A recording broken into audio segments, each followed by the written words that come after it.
Perkenalkan nami Abi Risanti Safira. Di dieu Abi bade wangsal Sunda nyaeta merak. Merak manuk alus jangjangna nyaeta sangu anu geus tutung jadi kerak hartina merak.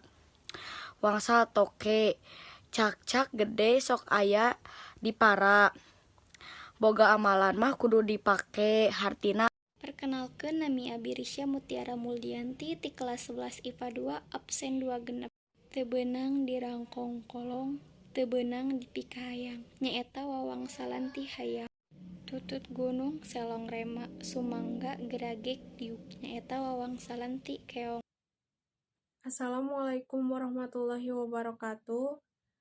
Perkenalkan, wasta abdi Rizky Septiani di kelas 11 IPA 2.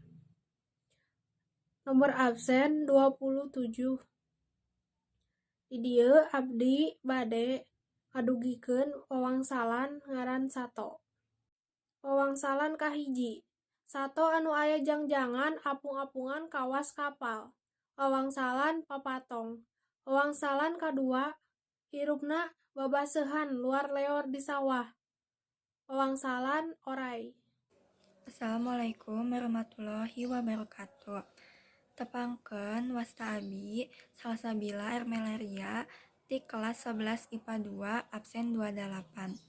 Di kesempatan simkuring bade nyebutkeun dua wawangsalan anu temana ngaran sasatoan. Wawangsalan kahiji. Kalong leutik resep buah.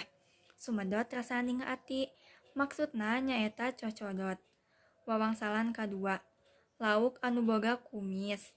Tembong lelewa nu manis. Maksudna nyaeta lele.